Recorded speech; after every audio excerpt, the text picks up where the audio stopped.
Welcome. Today is Thursday, February 4th, 2021. This is the monthly meeting of the Revere Human Rights Commission on Zoom. And we will do a roll call of the commissioners. So you can unmute yourself when I call your name. Lynn Alexis. Present. Thank you. Reverend Timothy Bogertman. Present. Thank you. Chief Bright. Present. Thank you. Chief Callahan. Present. Thank you. Jalon Fowler. Present. Thank you. It looks like Dr. Lorenzo Garcia is not here at the moment. We'll see if he's here in a few minutes. Shema Mansour Hosseini. Present. Rashid Mukabir. Present. Thank you. Welcome, Rashid. Thank you. Karu Pish. Present. Karu is here. Kathy Ann Reinstein. Present. And I am Janine Grillo-Mara, present. Hopefully, Dr. Garcia will be able to join us. Okay. And so let's begin with our arriving and settling and just taking a sort of few minutes of silence. So I invite you to sit back in your chair or wherever you're located. You can either close your eyes or keep your eyes open and just gaze down into open space without needing to focus.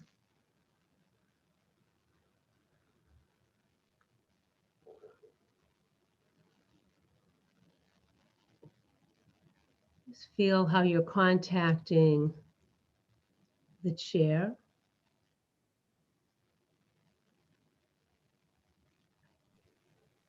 Just the sense of being supported, held.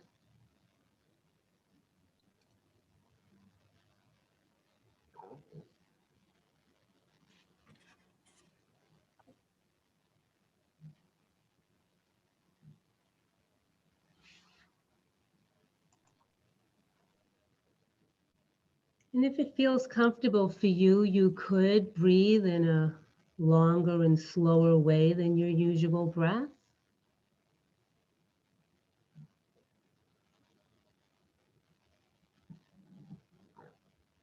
With some curiosity, feel how the breath operates within you.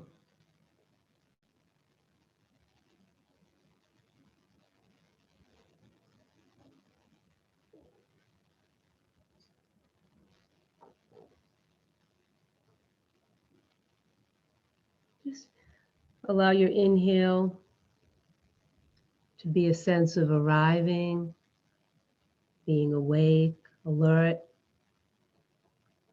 And your exhale, just settling, just relaxing right here.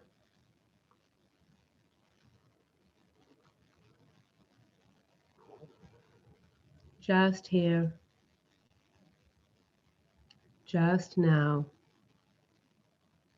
just this.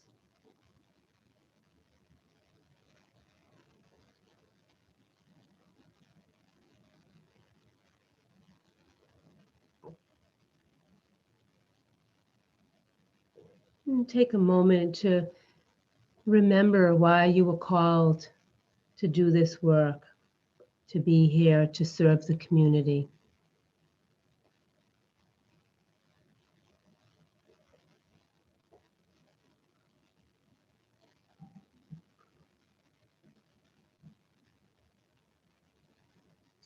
And I'm going to ask Mr. Cantor to screen share our HRC webpage, which has our mission statement that we agreed upon at the last meeting. And I'd like to call on one of you, if you can see it, to read it.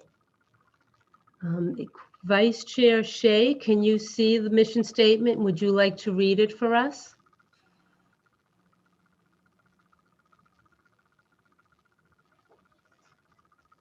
Sorry. Yeah, of course.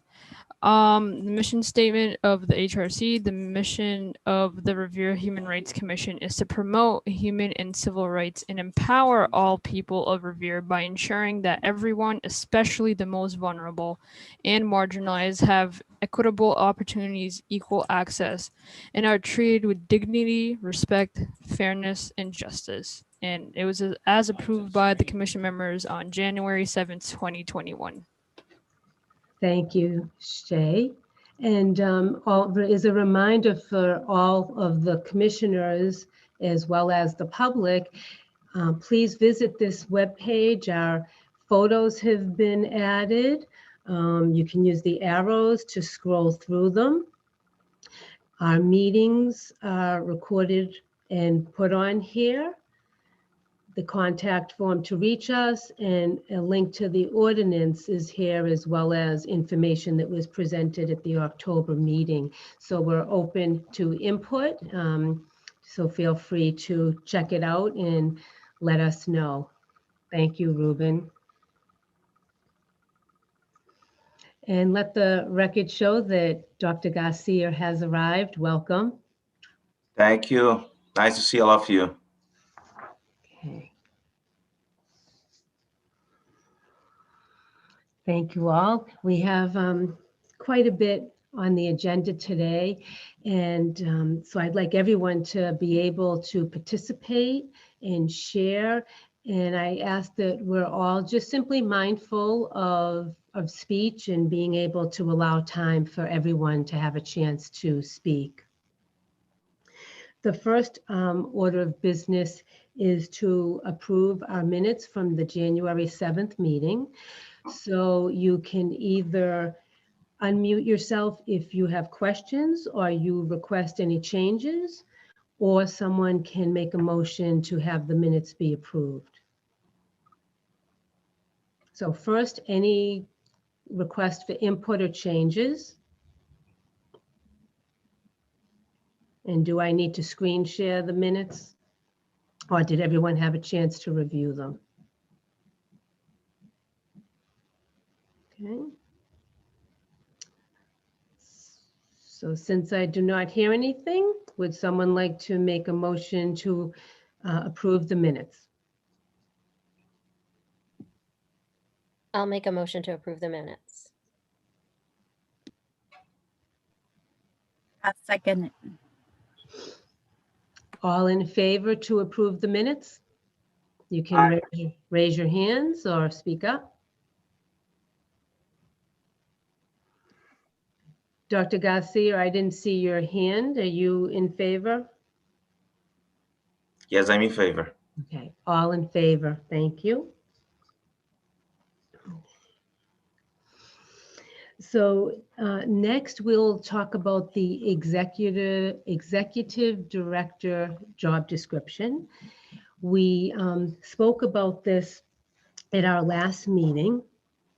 And since then, I did get a little bit more input from the mayor that he was not in favor of having a temporary placeholder, that he would prefer to find someone on a permanent basis. That was a question that had come up at our last meeting.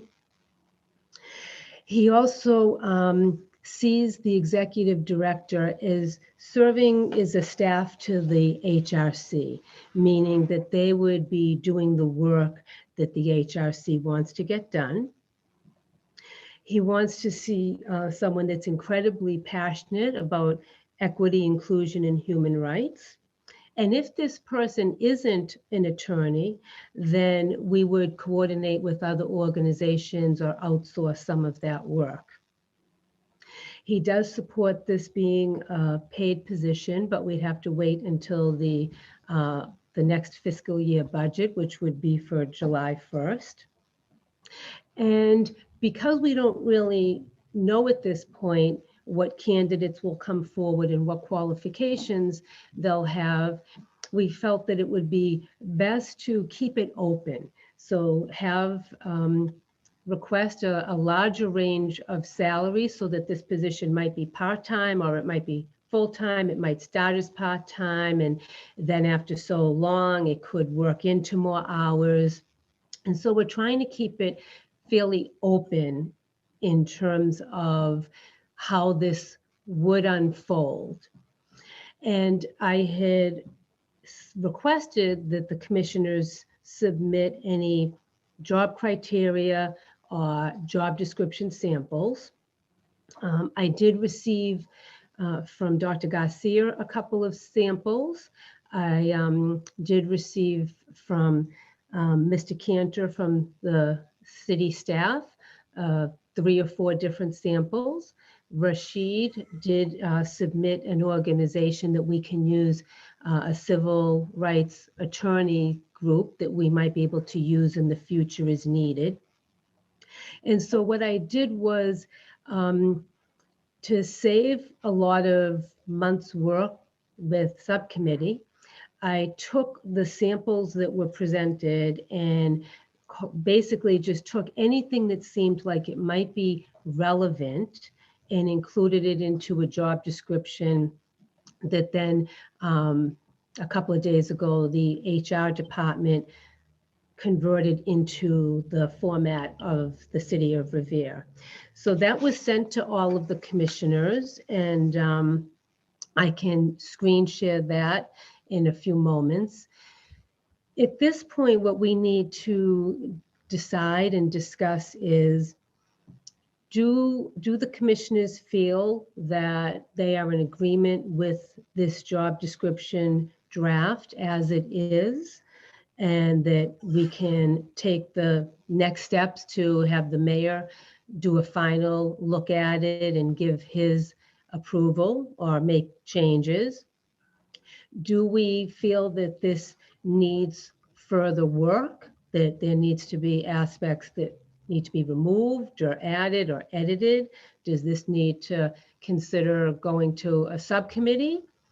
Do we need to, do you all want to take another month to review it and then discuss it further next month? Because I know you only had a couple of days to look at this.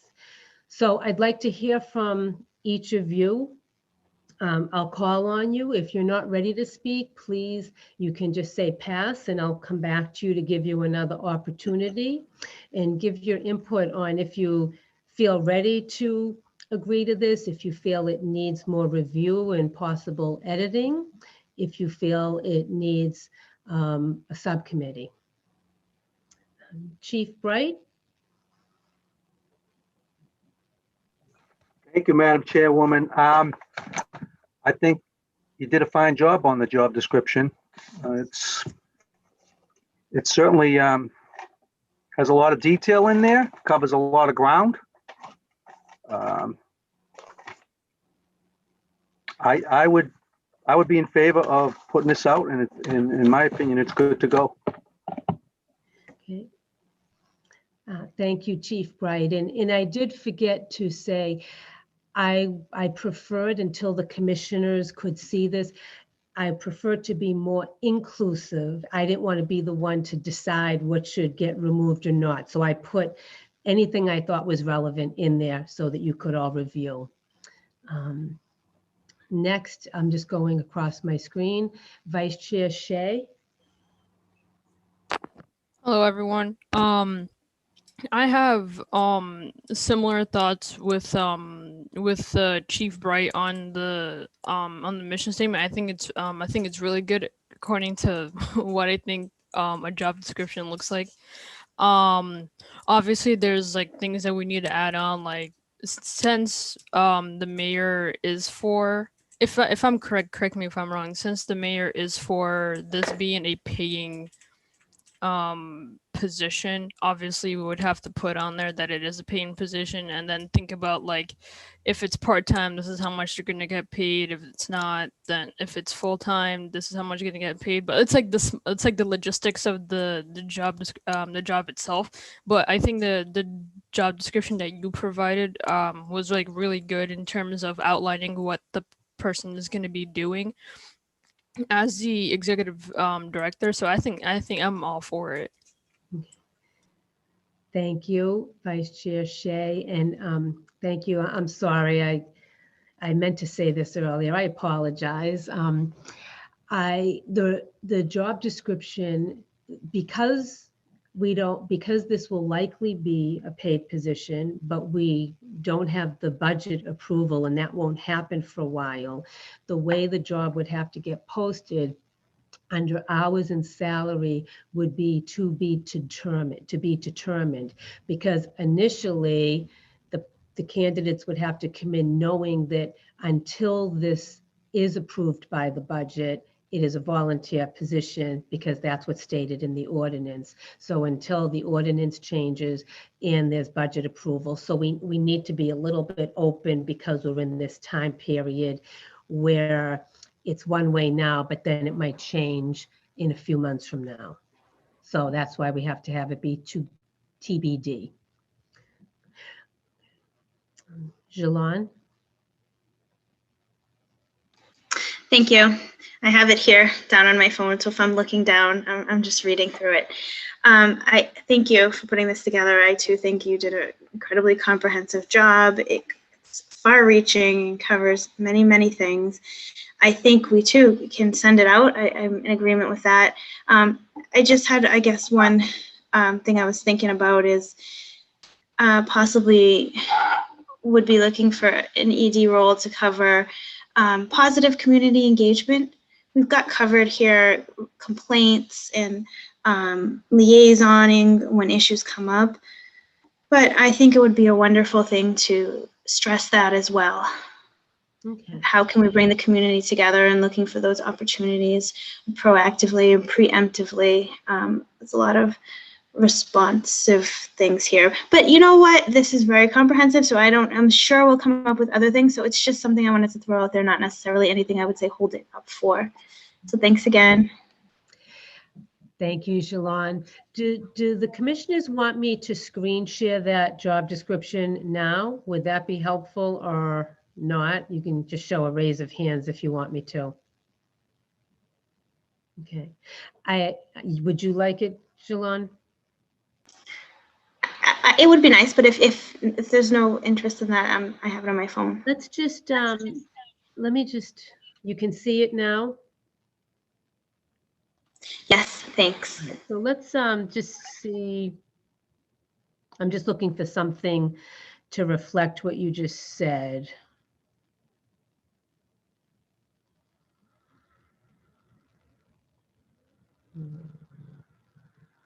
Madam Chair. Yes, Kathy? So kind of that, right? Under your essential functions where you put right there, and it said, I don't know if this is what you mean, Jalon, but it says liaison with community-based organizations, human relations organizations, and related public or private organizations concerned with advancing equal opportunity objectives. Oh, wrong thing, sorry. Is that kind of what you mean, or maybe we should elaborate on that? Is that what you meant, Jalon? I think that covers a part of it. What I'm thinking about, Kathy, is more like within Revere, just that there's some clear disparate communities, right? And I think that we have laid out a path to hearing complaints, but also maybe part of this could be how do we bring people together? And I don't know, and maybe I'm missing the point here where that's covered. No, I just glanced through the functions, and I hear what you're saying, and I think that is something that, even if it's added into one of the bullets, but it represents what you're saying about positive community, like supporting positive community engagement. So. Great, thank you both. Thank you, Jalon. Kathy, since you were already speaking, did you want to speak further? Thanks, Madam Chair. I think this is great, and everyone who contributed to this put in a lot of work. Jalon, I really liked your thoughts on that, so I'm just kind of trying to maybe put together something. Maybe I'll throw it in the chat if I think of something, and we could add it to the bullet points, because to your point too, you wouldn't want to hold this up another month, but I support if you want to add that totally too. Thank you. Okay. And we can, once we hear from everyone, if that's the only point, we can all even discuss adding a line. Karu? I do like all the details. So when we doing a hiring process, we can also look for what kind of skills that we're looking for and qualification, and that including community engagement and some other experiences that we might look for or related experiences. Mhm. Other than that, I think it looks great. Thank you so much for working on it. Thank you. And what you said is sort of, I think what the vision is if a candidate presents that really just seems like a great fit, that hopefully this job description is open enough that it can lend itself to that person's strengths and skill sets. Lynn? Thank you. And I agree with having some involvement with the community. I think it's, important to be there when things could get better, but I think it's one thing to bring, an atmosphere of inclusion that way. Just, I don't know, maybe monthly or quarterly, everyone kind of gets together and support the vision. I agree. I think this is great, and I'd be ready to push it forward. And to be all encompass, I appreciate the sentence that says that, omission of specific facts doesn't mean that they won't do it. So as an evolution of the Human Rights Commission continues, then I think, there's room to adjust. So that's nice. Thank you.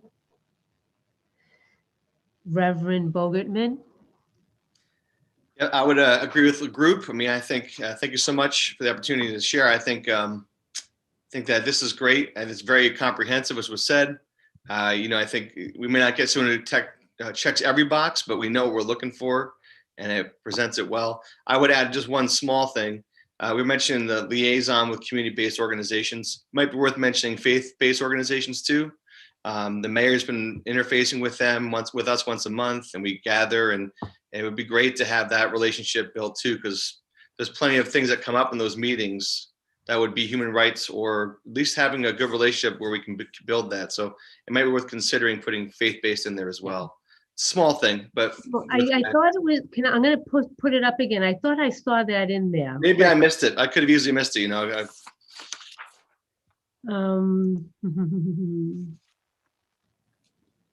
It could. I was looking at so many job descriptions. So. Oh, I understand.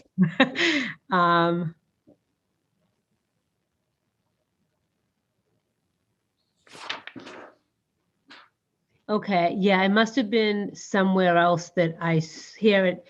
Here it is down here. Abilities. Okay. To communicate effectively, and it lists, but it's faith organizations and the public. Do Great. you feel like that's okay, Reverend? I think so. The only thing I was saying in the essential functions area is just that there's a relationship of building something, a connection with that.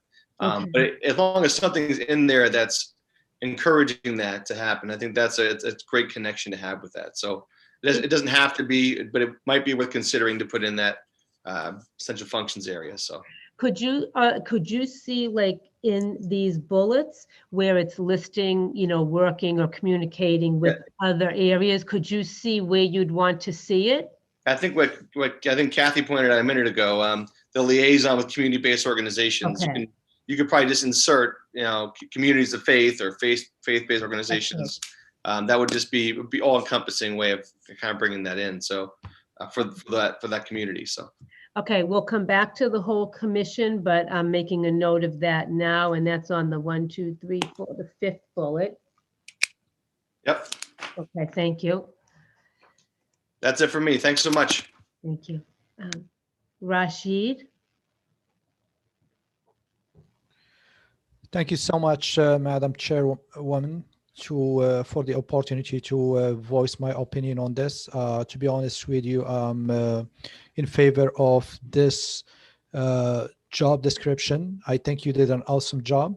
I'm really happy to see that this is a paid position because we want to hold that person accountable. And probably I would see it as a full-time position, and we may need even an admin. And we have to acknowledge that Ruben has been helping us and he has been doing an awesome job. Probably you need a person specifically for that position to keep the records together. The other thing that I see in here, I like that part that was added to the job description where it says identify and apply for grant funding opportunities to support HRC activities. This is a great part to add it to the job description. Probably that person will be getting paid from those grants. So the city has just to support us for a year until that person starts applying for grants, and probably we should all step in and help. And maybe if I think it's a great cause to be able to find funding for, and it's much needed services in the city of Revere, and probably we can add an admin to that role. The last thing that I would like to mention in here, in the education part, it emphasized on political science. I just probably we would leave it open to any field of education, and probably experience with the community is has more weight on that. So people who has been working with the organization, no matter, I would like to put an emphasis on the bachelor degree. Just the type of education, I think we should leave it open. Thank you. So you're speaking about the qualification part of the resume, of the job description. Exactly. We did put an emphasis on political science. We said bachelor degree in humanities, political science, or related fields. Probably we should leave it open in there to other fields as well. Okay. We'll come back to that with the whole commission after we hear from Chief Callahan. In terms of the paid position, I think that a lot of that will be up to the mayor, and I think that we do need to consider that this is a recently reactivated commission. And so we may, I don't know, but I'm just preparing us, we may need to be patient in that will we go from no budget and no paid position to all of a sudden having a full-time director and an admin person. I'm not sure if that will be the best way to go about it, but that will be really up to the mayor to decide. At this point, we will be recommending that it's a paid position and that there is enough money put into the budget so that it could be a full-time position at the minimum. And if you don't mind, Rashid, once we hear from Chief Callahan, I'm making a note of the few things that we need to agree upon. So we'll come back to the education qualification. Chief Callahan? Hi. I think it looks wonderful. It looks excellent. You've covered just about everything. And now when you put it out there, we'll see who applies. And then maybe you'll be able to go through the applicants and choose a person that fits this. Mm-hmm. And hopefully the funding's there. You know what I'm saying? If the right numbers put on the job, you'll definitely get an excellent candidate. You should get a candidate anyways, but you covered everything here. And I even see on the bottom, you even have Mr. Viarella looped in for human resources. I mean, I think it's a wonderful job. And with this alone, I think you'll do well. You'll find the right person. Thank you. Thank you, Chief. Oh, you didn't miss anything. I mean, and I know people saw different things. I looked at it. I couldn't believe, you guys put a nice document together. it was really just looking, I just looked at maybe 5 or 6 different job descriptions and took from all of them what seemed important to come up with this and relevant, to just help us to move forward and not have to have, you know, several meetings over months and hold Yes. this up. So, so what I heard that we need to discuss and agree upon if we want this to go forward is, are all in favor of including something about positive community engagement? Yes. Okay. Are all in favor of adding under the 5th bullet, liaisons with, to add faith-based organizations? Okay, good. All in favor? And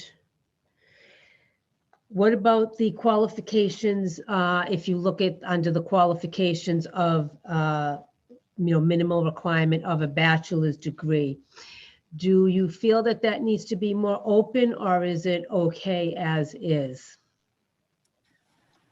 Karu?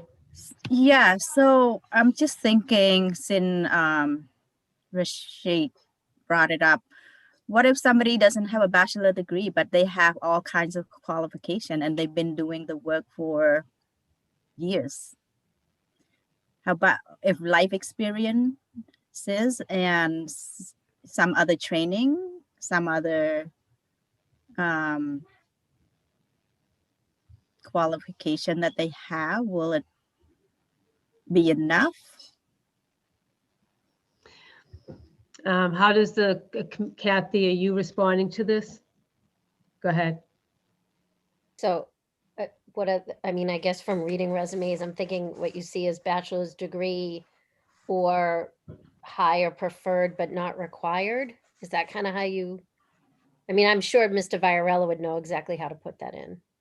Okay, let me just go back to that section. So It says qualifications.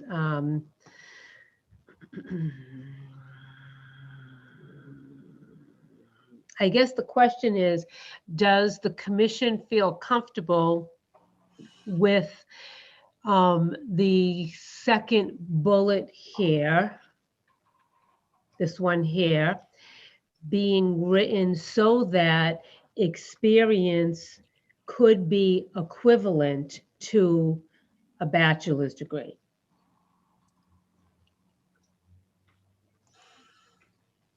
I mean, I guess, Hi. sorry, Dr. Garcia. it's okay.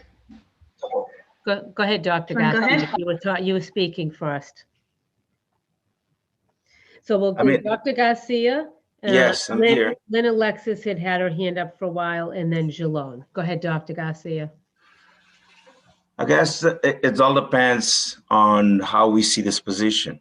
I sometimes tend to believe that a bachelor's degree or a master's degree should not be a strong prerequisite to certain jobs, but in my view, especially for this work, for this position, I think you have to have somebody with a strong credential to take on. There are certainly certain positions that we may say, well, you know, a bachelor's degree or an equivalent, you know, education or related experience and things like that. But this person is somebody that certainly we can use other organizations to support us. But I am in favor of having somebody with some civil, you know, and human rights,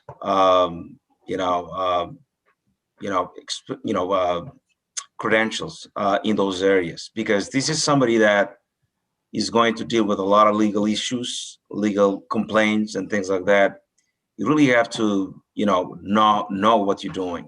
So, you know, I'm of the opinion that, you know, sometimes a degree may not mean anything. We may have somebody with a lot of experience that may replace that, but particularly for this position, since we're putting something new, we want somebody that is well-versed in those areas and has at least a bachelor's degree. I've seen all the job descriptions. Usually they require the GD. I mean, a doctor of, legal areas and master's. I would leave with a bachelor's degree, but I would not go lower than that. Just my opinion. And on that note, Dr. Garcia, of the 6 different job descriptions I reviewed, basically that area was something I didn't have to alter or edit that much. That was pretty consistent across the board. We made the JD preferred, but for the most part, that was pretty consistent. A bachelor's degree and with some kind of general area. So just to add to that, Lynn. Oh, thank you. I'm unmuted. So I agree that it needs to be a little bit more expansive than just political science. So something along the lines, bachelor's degree in humanities, education maybe, and other related fields. That's a little bit broad, so I would narrow it. Other related fields that support the essential functions of the Human Rights Commission. And that could be a plethora of the things that we listed. But I also agree that a bachelor's degree, so a person could have a bachelor's degree in education, but they don't have the experience. So I think that there needs to be a and to kind of connect it, right? Because you have to know how to engage in this type of commission, and where I feel like there's so much need, I would hate for someone to come, not understanding how to kind of hit the ground running. So I do think that in addition to education, I think there needs to be a qualifier that you have to have experience as well. And so as that is right now, I believe the current one we're looking at has the bachelor's degree, which we could add wording to, required, and then it does have the experience as well as supervisory experience. So this is something that I'm okay. I'm happy to hear from more of you, but we also have other things to attend to today.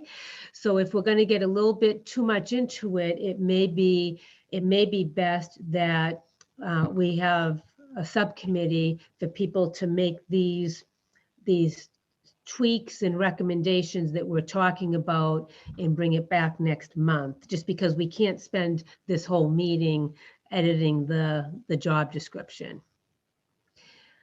So that's just something to consider. Jalon, you were waiting to speak. Yeah, but based on what you were just saying, I think we could go on for days, right?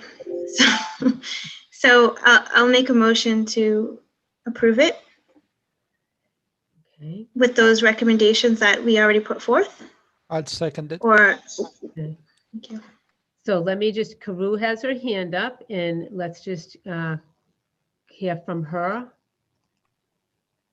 So where I'm coming from, I'm talking about skill set and experiences.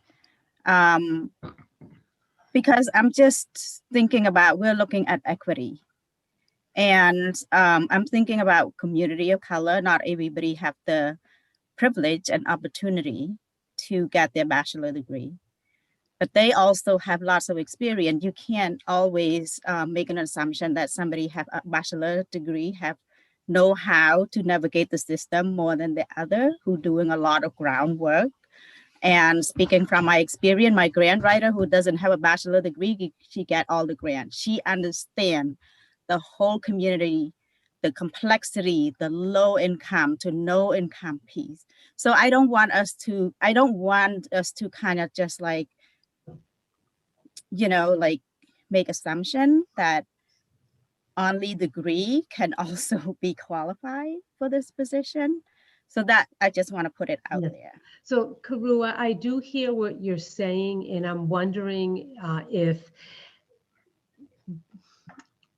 there are places within the HRC that someone without a bachelor's degree that has a lot of experience, especially if someone is a person of color, they may have an opportunity to work within the commission, maybe just not in the ED position.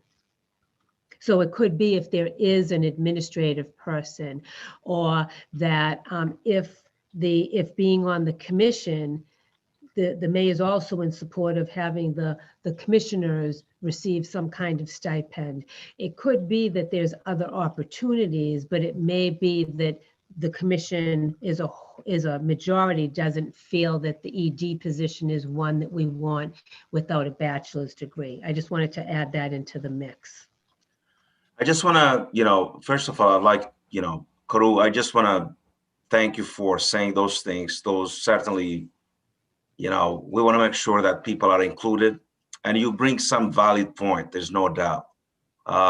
You will find people of color with experience that probably do not have a bachelor's degree or a degree or things like that. But at the same time, we potentially, if we put the position out there, we may find somebody that may have that credential to take on this position, maybe even a person of color. It's just that the bachelor's degree, I mean, I think I'm preaching to the choir here, I'm being repetitive here. So all the job description that we have seen, we have to put some kind of baseline. It's a qualification that certainly comes with this position. And, whether the person is a person of color, white, or any other ethnic or racial background, it's just that, this position is such a critical position that the person needs to be well versed in it to do a good job, especially when dealing with legal aspects, complaints, because you will find minority people also bringing complaints to this board or to this director, and you will have to be able to navigate the legal aspects of the job and do a better job to serve our minority kids, but minority families. But I understand where you're coming from. But I think that we need to really, a bachelor's degree, I think is, in my view, at least, I mean, it should be a requirement, at least, for this type of position. Thank you, Dr. Garcia. So I will hear from Rashid and Shay, and then I would like to summarize this topic. So Rashid. Thank you so much, Chairwoman. I think the way the job description is written, it's including everyone actually, because if you look at the job description, there is the bachelor required, but at the same time, when you go at the end, it says, or an equivalent combination of education and experience. To me, if we are requiring a bachelor degree with 5 years of experience and you get someone with an associate degree and 9 years of experience, is considered as qualified. Or someone with a high school diploma and 20 years of experience, that should be qualified. So you open it to everyone. You are not disqualifying anyone. But once you get those job descriptions, or I mean those applications, you could pick and choose. Then we can talk about them. But I think we should just leave it open to everyone. Thank you. And I forgot to thank you, Karu. Sorry about that. Shay? I definitely agree with Karu on this in terms of like how people of color disproportionately don't have the resources to get to those higher positions. And at the same time, I do agree with everyone else that this is a position that it is 100% appropriate to have someone who has that educational requirements. So my question is, Karu, if you have the answer to this, or if anyone else does, is there like some sort of course that someone who doesn't have the educational requirements can take to kind of fulfill or like be more I mean, obviously, if they have the experience, there's that. But like in terms of the educational part, is there some sort of course that a person should take that in order to get them to the educational requirements so they could be prepared for the job, especially if they know they don't have the degree for it, but like if they took the course, they would kind of be on the same level, kind of like an accelerated course as everyone else. I don't know if that makes sense. So the answer to that is yes. We've done it even in education, where we do hire people with qualifications, with experience. What we can tell them is that yes, we can. Even the Department of Education does it. They offer waiver for certain applicants, especially those coming from minority backgrounds, and they tell the person, "We'll give you the job, but you got 2 years or 3 years to complete the course and get ready for it." So that's a way to go around this. And if you really find somebody that is really qualified, not qualified, that has a lot of experience, that can do the job, proven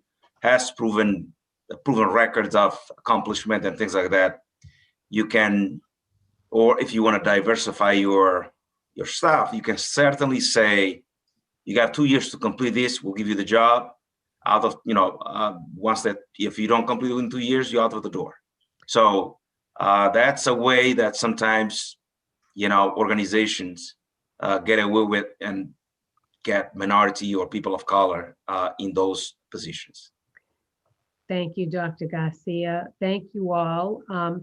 My sense is we have an HR department, and so I can take this information and ask John Varela to incorporate some wording that will allow for this, so that it gives us some leeway that if we get an excellent candidate that we feel does not have a particular degree, but that there is enough experience, or there's some kind of condition placed with a time frame, that it gives us the opportunity to be able to open it up to someone that may not meet the exact criteria, but gives some other possibilities.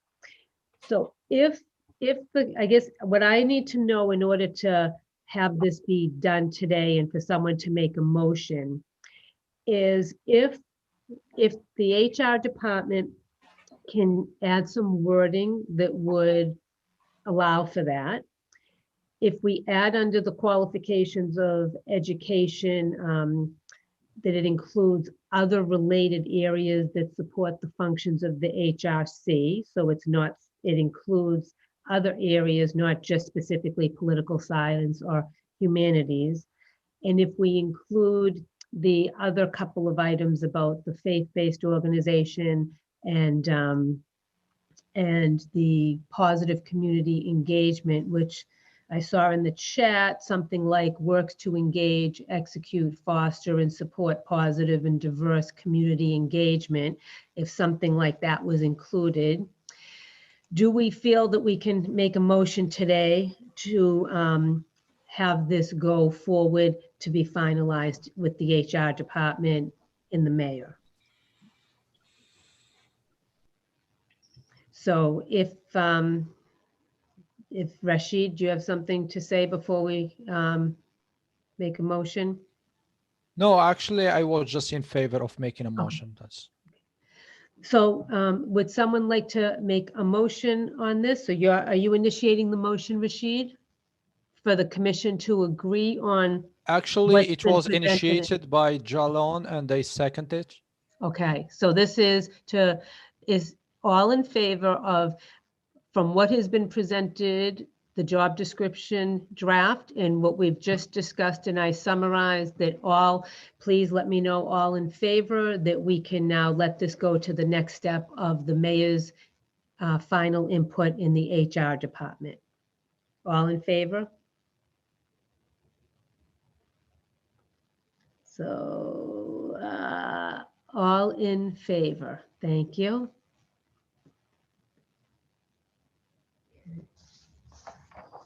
Okay.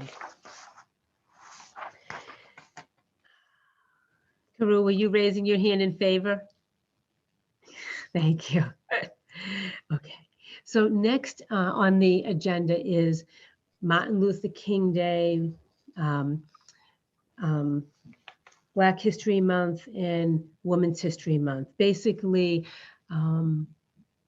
holidays and other cultural celebrations that we may need as the HRC to ensure are being recognized and included and represented. After our last meeting, I learned that Martin Luther King Day has not been celebrated or recognized in the city. Unfortunately, we were, just have recently been reactivated and have been putting the mission statement together, and we didn't have these discussions back in January. So that was going to get put on our agenda for this month to discuss these kind of cultural celebrations and holidays. On January 25th, the City Council requested that the mayor have a Black History Month banner with Martin Luther King depicted. And I will share my screen to show you what will be displayed at City Hall. If it's not already up, it will be up very soon. And so this is a Black History Month banner with the colors and then a picture in quote from Martin Luther King Jr. And what I wanted to present to the commission is that going forward, I think that's a great banner. And since we haven't recognized Martin Luther King Day, it's a way that it depicts both Martin Luther King and Black History Month. Going forward, does the commission want to consider a Black History Month banner that might be a bit more diverse and representative of other Black historical figures? We have Women's History Month in March coming up. So do we want to consider making recommendations for that? And really, what do we need to do as a commission so that we can ensure that there is diversity with holidays that are represented or cultural celebrations? At this point, we might be looking into the future other than for Women's History Month in March. And this could be something that might be good for a subcommittee so that there's a group of us that are keeping aware of what might be coming up, what recommendations, what we might want to make to the mayor's office, possibly to the city council. If there are organizations in the city that want to request any kind of celebrations be honored and acknowledged, how will we be able to assist in this? So that was the topic that I wanted to discuss. And it's really how can we as the HRC help ensure that these holidays and celebrations are diverse and inclusive. So would anyone like to speak on this? I just have a question. So the proposed Black History Month banner, will that be put up just for this year, or is this gonna be an annual thing? It was recommended for this year, and depending on what this group decides, the mayor's also receptive to if we feel that we want a Black History banner that's more representative of other Black historical figures, we might be able to put that up, somewhere else in the city or alongside with the one with Martin Luther King, or it's something that we can make recommendations for the future. Can we make it into an annual thing? I think it's just appropriate to do that because every year Black History Month is being celebrated. And I don't know about the rest of you guys, but I feel like that's kind of self-explanatory. It doesn't it doesn't seem like the right thing to just do it once and not think about it for like the next couple of years. No, it will be recognized every year. The question is, will it be the same banner, or might we as the HRC recommend a different kind of banner that might be more representative of other Black historical figures in addition to Martin Luther King Jr.? So Dr. Garcia, wait a minute, Dr. Garcia, Lynn Alexis had her hand up, so I'll call on you next. Thank you. This feature is powerful, Dr. Garcia. Thank you. Thank you, Madam Woman Chair. So I do think that it's important. One of my suggestions is that the picture that depicts the figure is in color, because I think visually, when I see black and white images, sometimes it's often difficult for me to put myself in history. And I think it's powerful if they're in color, almost to signify that history is still being made and continuous, and that these events weren't so far behind us. But my concern is, well, I do think that it's important that we include some of the other historic Black figures in that, and not just Martin Luther King. But my concern is that if we do decide that, will that hold, or will that cause a delay for this banner to be represented, especially since February is typically Black History Month? So this has already been approved. Unfortunately, we didn't have a lot of time. So this year, we didn't discuss this in January when we could have made recommendations. The city council came up with a great, request around this, which included Martin Luther King. So at this point, that is already done, and that's what's going to happen this month. Even if we wanted to make a recommendation for an additional banner, a second banner that's more representative, we have to keep in mind that it's already February 4th. And so at this point, is it worth it? Or should we have this, and it's something will be put up for the rest of the month, and that now we can just learn and know that this is something that falls within the scope of HRC to make recommendations for the future. Good, I like that. I think let me just see. Kathy?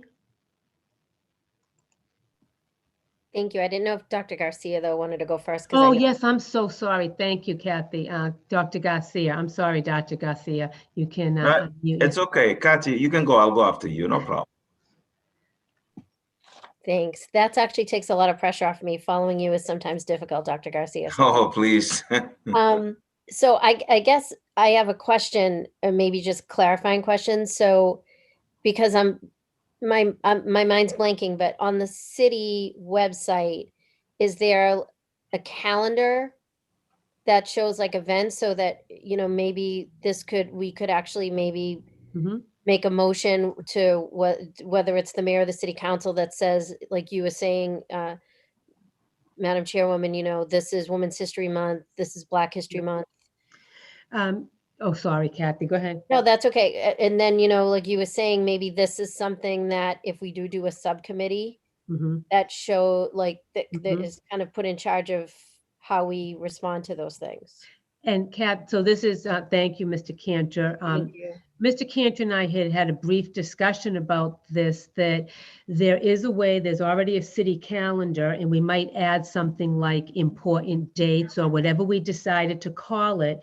And it could, this way, even if there's certain days that don't necessarily have a big celebration or whatever, there could be a link to it, and the link could take someone to, say, a Wikipedia site or whatever that gives them a little bit of explanation and history. So we can, by all means, that sort of mechanism is already in place, and it would just be a matter of adding whatever we decided to call the subtopic. So you could even do Heritage Month. So if it's, whatever, Italian Heritage Month or Chinese Heritage Month or anything like that can be added. Okay, thank you. Thank you. Dr. Garcia? I think Kathy already, actually, she summarized everything I had in my mind. I think I think having a calendar with all kinds of events, that's important for people to really see what's coming, throughout the year. I also agree with Lynn when she said that, including other Black historical figures represented. We can start certainly with Martin Luther King this year because we don't have time, but I think we should create a committee that really maps out the year with all kinds of activities that are coming. We have, for example, the Hispanic Heritage Month. We have Women's International Day. We have Children's International Day. We have all kinds of holidays. We have some, we have Islamics that also have their own celebration and things like that. If really we are looking to making our city diverse, I think we have to celebrate and recognize the achievements and accomplishments of all residents of that live in our city. So that's all I wanted to add. Thank you, Dr. Garcia. And again, I apologize. I didn't mention the idea of having a calendar. Yeah. So, Jalon. Thank you. I too think Kathy did a really good job of some of the points I was going to make. In addition to that, I think that we want to lead, right, and make sure we hit underrepresented or misrepresented groups. But I've also seen some efforts like this in the school system with celebrating holidays and people taking it very personally when things were omitted. So I think if we have a committee and we have a strategy, we can make sure that we know what we're doing and we represent the communities in our community. And there's so many different things to be celebrated, which is wonderful, but we're not going to get them all, right? But we need to make sure we have a plan, we have a group, we're responsive, representative of, across so many things. We could take there's disability awareness, there's pride, there's heritage stuff. So I think it's a wonderful initiative, and I would just hate to see us with such a good spirit end up making people feel isolated or like we're overlooking people. Thank you, Jalon. And that would be exactly what the subcommittee, one of the subcommittee's purposes would be, as a connection to the public, so that whether there's even occasional hearings to hear from the public, or the public would be able to go to that subcommittee for any kind of requests, and if they felt that something wasn't recognized that needed to be recognized. So thank you. I did see something in the chat.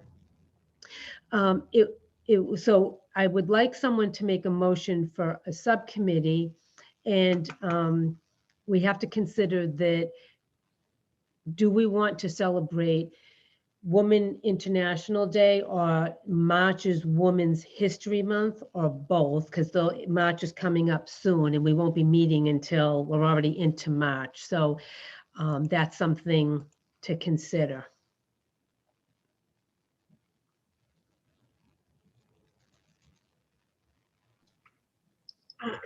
Madam Chairwoman, can you repeat those options again, the two? So I would like someone to make a motion to form a subcommittee that would be a cultural celebration subcommittee, or cultural holiday and celebration subcommittee, something like that. However, we also have to consider that March is Women's History Month, and we won't be meeting until we're in March. So if we do want to make any recommendation, even if it's for a banner or something, we would need to do that. Or maybe if one member wanted to offer to just take that on and make a recommendation in the course of February. Kathy? So according to Google, which, everything's true on Google, right? International Women's Day is also in March. Okay. So could we do Women's History Month and International Women's Day all together in March? I think Or if is that we just do, like the longest banner ever? I think if we do, if we do Women's History Month, maybe we can find a way to sort of include that within it. And I can also make the motion too for a subcommittee, if you'd like me to do that as well. Yes, please. I'll make a motion to form a subcommittee to look at holidays and days. Anyone second? I second. All in favor? Okay, all in favor. And who would like to, I know I can appoint people. I'd love for people to offer to serve, especially if you're passionate about this. And Kathy, are you offering to serve? Is that okay? Anyone else? Carew, Shay, Dr. Garcia is going to join the club, Lynn Alexis. okay. And Lynn. And Jalon? Okay. So I saw Kathy, Carew, Shay, Dr. Garcia, Lynn, and Jalon. Does someone volunteer to be the chair of that subcommittee?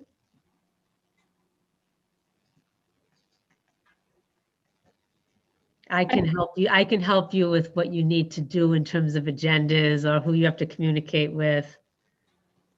I think it's appropriate that Kathy is the one who is the chair of that committee. I serve at the pleasure of my chair and vice chair. Thank you, Kathy.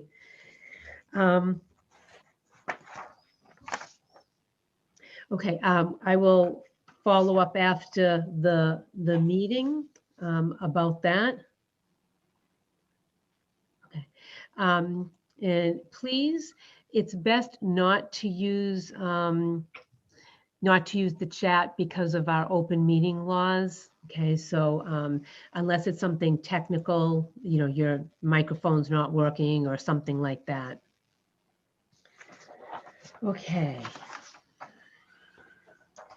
The next topic is a 311 request that came in regarding the history of Revere, the Historical Society, for those of you that aren't familiar, the museum at 108 Beach Street. So a request came in January through 311 from a person of color that was concerned that the Historical Society was promoting institutional racism and white supremacy. And for those of you here on the call or those of you in the public, white supremacy is not just speaking to extreme people, it's speaking to a system of white dominant culture and how that is oppressing other cultures. Okay, so just to clarify that. This person that made the request would like the HRC to review the museum and observe what kind of narrative that Revere is promoting, so that we want to make sure that Revere's history is being representative in a way that's inclusive and diverse. It's not that we have to take away from the history of white people in Revere, but how can we make sure that we are including and adding all that is part of the history of Revere? So what I'd like to do is invite as many of you as possible, if not all of you, to visit the Historical Society with an open mind. And when we come back next month at our next month meeting, we can revisit this topic to discuss further how we can ensure that the history of Revere is being represented in a diverse way and what recommendations we may have, or if we want to have a subcommittee on this or not. Does anyone have anything that they would like to inquire or say about this? Or if you agree with that request to visit and then we'll come back. Madam Chairwoman, I'm very happy to see residents reaching out to us about their concerns, and I think the least we can do is to visit the museum, and then we can talk about it. I really don't have like a clear idea about what they have, what they saw, what was offending them, but it's definitely something that we need to take it into consideration. And see what we can find out, and we can discuss in the next upcoming meetings. So does that seem reasonable? Thank you, Rashid. Does that seem reasonable to everyone to make a visit to the museum at 108 Beach Street? Keep your eyes open for maybe other areas in the city that any kind of historical materials may be displayed. And then we will discuss further when we meet in March. Is that reasonable? Madam Chair, oh, sorry, Dr. Garcia, do you mind if you could just repeat the address just for the sake of the minutes? 108 Beach Street. All right, thank you. Dr. Garcia, did you want to say something? Right. I think that's appropriate. We cannot make any judgment without really going and seeing what's going on, and then come and reconvene and then discuss some strategies in terms of addressing whatever issue. I don't know. Maybe discuss our findings further. Let's put it that way. Yes. Okay. So for those that are more familiar with these kind of tactics, do we need to make a motion on this? Or is this request accepted? Accepted. We'll all visit the Historical Society at 108 Beach Street. Okay. And thank you, Chief Callahan. And again, this is to be open-minded, to not take away from the history that has happened, but to make sure that we're inclusive and representative of all. Yes, well, I know Mr. Perlman, Jeffrey Perlman, who taught in the school system for many, many years, is very active at the Historical Society.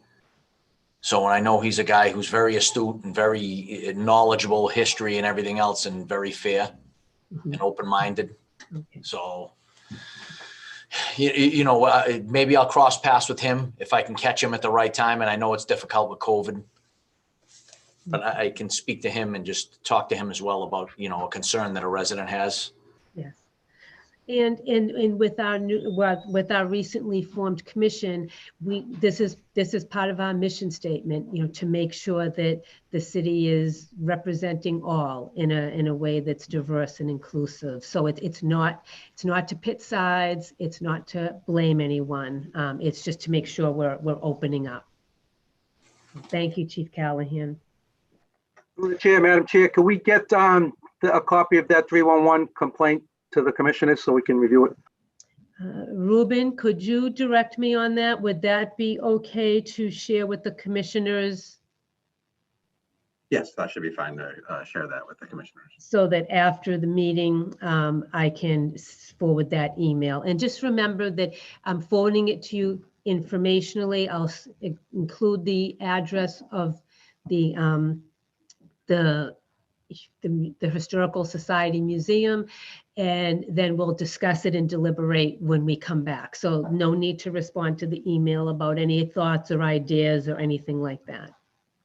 Thank you, Madam Chair. I think that'll be helpful for us to see actually what the complaint was before we go to visit the museum. I've been there, it's been a while. So yeah, I wasn't sure if for confidentiality reasons, if I could do that. So that's why, thank you for mentioning it. And we have an okay to do that.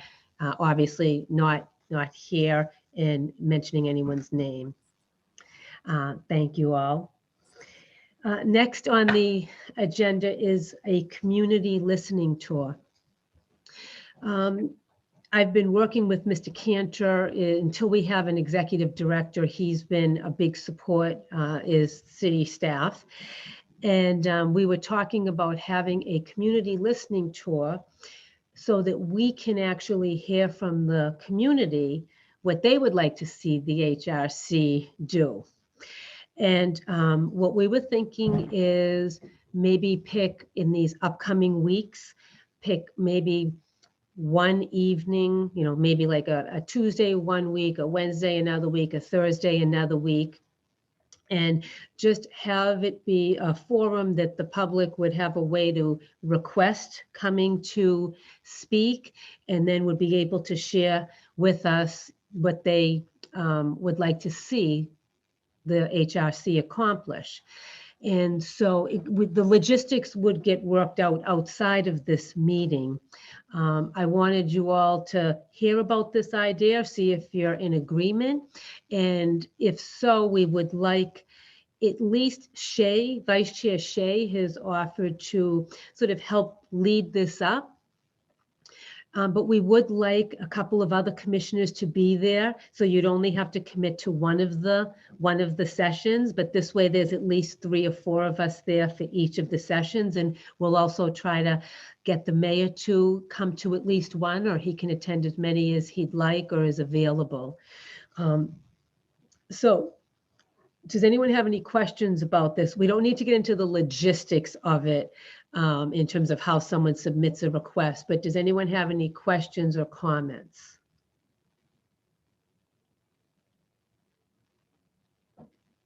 So does everyone in agreement that that would be a good idea to get the community's input? Yes, so everyone, Chief Callahan, do you agree too? Yeah, so all agree that that's a good idea. And what we will do is we will proceed. We'll find out when the mayor is available and he can attend. We'll select some dates, and then I will inform, either Shay or I will inform the commissioners so that maybe a couple of us can sign up for at least one night. Of course, you're welcome to come to as many as you want, but then we can have more than just Shay or possibly myself there. We can have other commissioners to hear. And this is really just to listen and receive information, okay?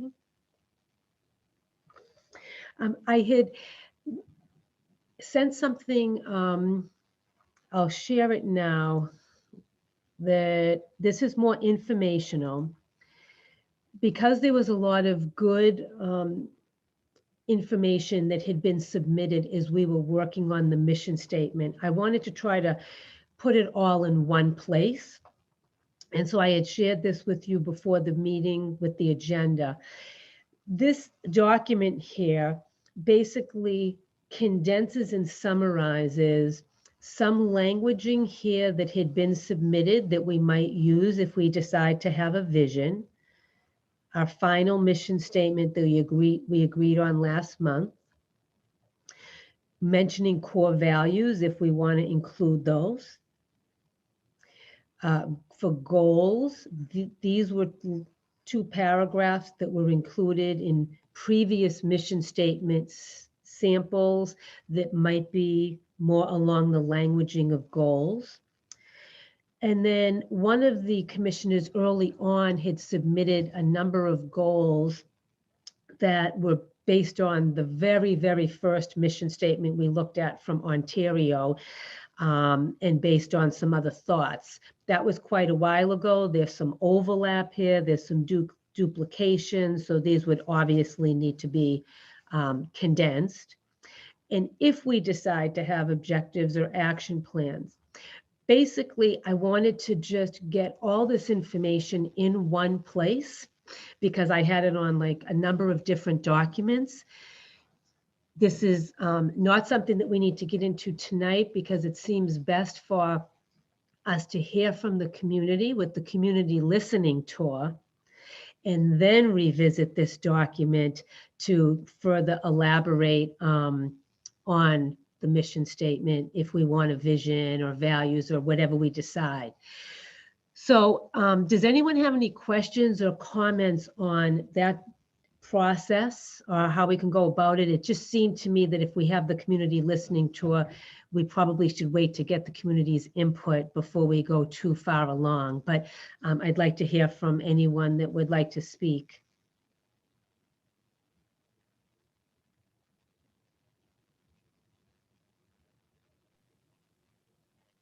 Chief That Bright? makes perfect sense, Madam Chairwoman, and I would offer a motion to table item number E until after we have the community listening tour. Okay.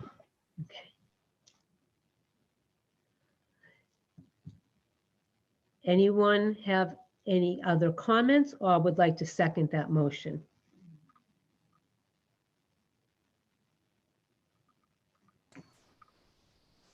I will second that motion.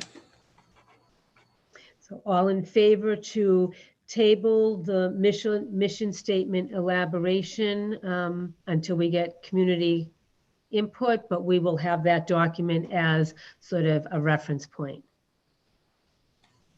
Yes, so all in favor. Thank you. Okay. And the last thing I wanted to share, and then somebody else can see if there's we can see if there's other business from other commissioners, is item F, anti-racism and anti-oppression training for commissioners. First, I want to say that I understand that many, if not all of you, have maybe already immersed yourself in this kind of training or have lived it, or it's been part of your work throughout your life.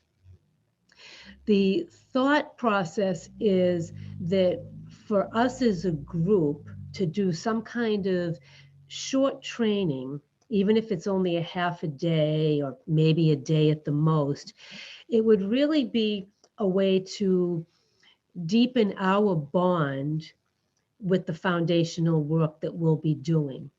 So for us to be able to work together in that way so that we can connect more deeply and then be maybe more aligned with the work that we'll be doing. Karu has been very involved and has a lot of resources on this. And I've also been to a few retreats. So there are a couple of organizations. One is the People's Institute that's national. And that they look like a great organization. I also thought about a more local organization that I know because I think they might be able to customize something just for us and knowing that we're a diverse group. And so I have reached out to them to get some information. And what I'd like to hear, I see Chief Callahan has his hand up. What I'd like to hear from all of you to see how you feel about this. Chief Callahan? That wasn't a hand wave. I'm sorry. I apologize. Okay, so we don't have much time, but I'd like to go around and just hear briefly from each of you if you have something to share. Kathy Reinstein? Thanks, Madam Chair. I think it's a great idea, and whatever organization is best sounds great. Thank you. Vice Chair Shea? I also think it's a very good idea. This is what I've been dreaming for so long. So I think it's a good thing that we're taking the initiative and immersing ourselves in something like this. So I'm all for it. Thank you. And just to clarify, of course, there would be training and education and recommendations for the city staff, for the public. This is for our group so that we can sort of deepen our bond together and our work together, in case that wasn't clear. This isn't to exclude all kinds of other education and training that's to happen down the road. Chief Callahan? I think it's a good idea with the training that everybody can bond and kind of get to know one another. And I mean, it would be better if it was an in-person training, but due to COVID and stuff, I don't know if that's going to happen anytime soon. Thank you. And Lynn Alexis? I think that that's great, and a part of our responsibility is to teach. So, you know, to forever be a student, and in order to teach, you gotta study. So I think it's great. Thank you. Dr. Garcia? I think that's great. It's necessary. I would like to see training on 3 areas. One would be on systemic racism. The other one would be on how to have difficult conversations about race, and then the last one probably would be focus on racism in community, in community engagement. Okay. So thank you, Dr. Garcia. Right now, we don't have a budget, and so we have to be creative with how we could do this, unless unless we're each able to to pay for it. But I'm not expecting that, and that's why I thought, in order to do something that we could probably make happen, we'd have to keep it shorter. If they could accommodate us and cover those kind of topics within a half day, that would be wonderful. But I just wanted to mention that at this point, we don't have a budget, and if we wanted to do this sooner, which I'd like to do sooner, that's just something to consider, how they could cover these kind of important topics in a fairly short time. Rashid? I think it's an awesome idea. I personally, when I joined this commission, I don't have much experience in commissions, and they was open to any training that the city may provide. And no matter how that training gotta be, if it's paid training, or we could look for temporary free resources, but a training, it's definitely, it has to happen in any area, and we are very, very open, and we will appreciate any training that can be provided to us to better do our job. Thank you, Rashid. Reverend Bogertman? Yes, thanks. It's a great idea. I think we should definitely, fits right in our wheelhouse as a Human Rights Commission, and helps us to bond together. And as was mentioned, it'd be great for us to do it in person. We know we can't, but this is the next best thing, and I think it's important that we have this training. Thank you. Karu? I agreed with everyone, and I also think that this is a great opportunity to kind of build a foundation and common understanding where we're coming from. And then also to add to Dr. Garcia's list, I would also add all kinds of ism, genderism, ageism, all bodyism, and all that conversation as well. I mean, training as well. Yes. Thank you, Karu, and for adding that. Thank you. Chief Bright? Thank you, Madam Chair. I think it's a great idea. I think it's something that'll be needed. Trying to put together this type of training without a budget is going to be a challenge, I would strongly suggest. But it is February, and I know, at least being a department head, I'll be having some budget conversations pretty soon, particularly this year. So if we're having a difficult time lining up some type of training or some free resources, I would suggest that we put together some proposals for a budget, along with our executive director and administrative and whatever else we'll be looking for in the upcoming budget discussions with the mayor. Thank you. Okay. Chief Bright, I'm going to sort of include budget proposals under other business for us to, did I hear you correctly that that's something we need to start having those kind of conversations, maybe like adding that to the next meeting's agenda? Is that what you meant? Well, what I basically meant was, yeah, I mean, we're talking about going forward with this training. I think you're going to be hard pressed to get it done before we get a budget and get some money to do it. And a very in a very real way. I mean, we could probably find some assistance, maybe some free resource, maybe someone be kind enough to, but I think to really dig deep into this, we're going to probably need some money to budget for it. And I'm okay if you want to put it on the next agenda, we can make a motion in that regard. But that is those are conversations we're definitely going to want to have with the mayor to present to the city council. Okay, and Karu, would you like to speak to this at all? About, I know that when we talked about the circle meeting, you had mentioned that you may have some, access to resources that the Revere HRC could benefit from because we fall in the area that you serve. Is that okay to ask for that? So I was thinking, I know that when we do a circle training, we will get a free training because I already talked to the trainers. But we're gonna wait until we have the executive director. And for the undoing racism training and others, I know Partner Healthcare have sponsored those kind of training, and they have given fundings to community of color to do that kind of training. So I'll reach out to my contact person to see if they are open to kind of giving us some funding for that particular trainings.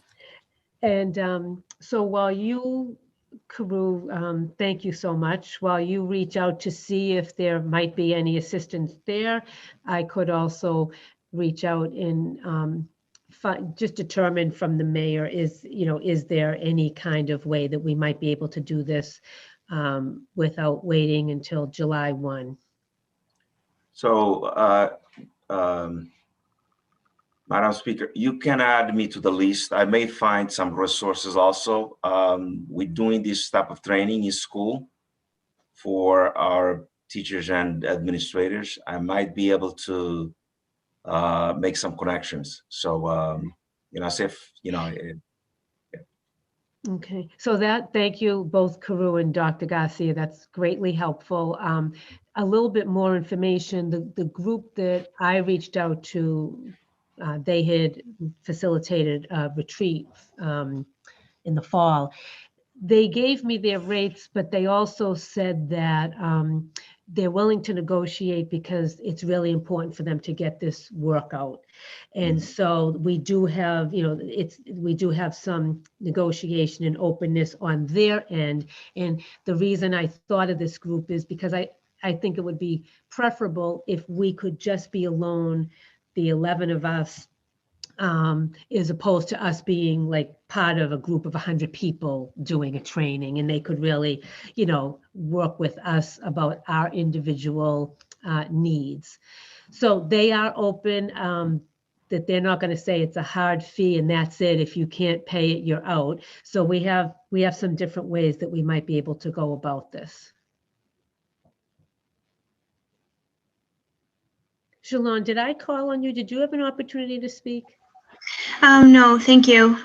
I think it's a great idea. I think it's wonderful, especially if we're able to, get educated, exposed, and share our humanity together and get to know each other. It will help us in our cause. So I fully support it. Okay. Thank you. Thank you all. Does anyone have any other business before we conclude?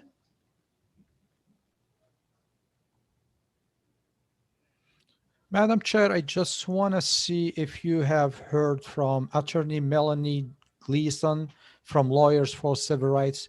They may have some free resources. I'm part of Revere Emergency Team, and she came in one day and she was talking about the services that they are offering, and she was calling for partnerships with local nonprofit organizations, and that's why I thought that it will be great to connect her with you. She may even help us find the right person for the executive director position since they have been working in that kind of area. And Rashid, I did acknowledge your referral. I did email Melanie, Attorney Gleason. She responded and gave me their website, which I filed that information away. And that's a good idea that I can, once the job is actually posted, I could let her know and send her that information and let her know that she could spread the word or send any referrals over. That's a great idea. Just so you were not recommending that group though, that might help with any funding for this training. You were referring more for either giving us some kind of free training, probably. That's what I was referring them to. Oh, you but think I don't know her in person, but since she was talking to the Revere Emergency Response Team, and she was open to partnerships with local nonprofit organizations. I thought that it will be beneficial for our group. That's why I connected her with you. Okay, so it sounds like it might be worth it for me to check with her to see if they could be a resource for providing any kind of training, not so much legal training, but training around anti-racism and anti-oppression. Is that correct? Exactly. Okay, I will. So it sounds like Carew and Dr. Garcia will follow up with their contacts, and I'll follow up with Attorney Gleason, and also inquire with the mayor to see if there might be any other kind of creative way to get some support. I would just Thank you add, so much, Madam Chair. Thank you, Rashid. I would just add, Madam Chairwoman, if not to exclude legal training, because I think it's incorporative of what we do here as Human Rights Commission, especially being tasked with looking at some of the complaints and stuff.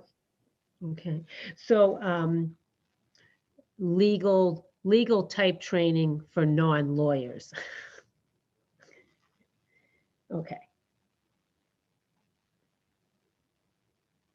Or just kind of understanding the language of what it means to be human rights and what's the difference, with that, and like, some of the other words that that's important in what we do here. So, yes. Okay. I think that's a great suggestion. Yeah, so that they can help us to maybe better understand our role from the perspective that they're working. Is that correct? Yes, absolutely. Okay, thank you. Anything else? Would someone like to make a motion to adjourn?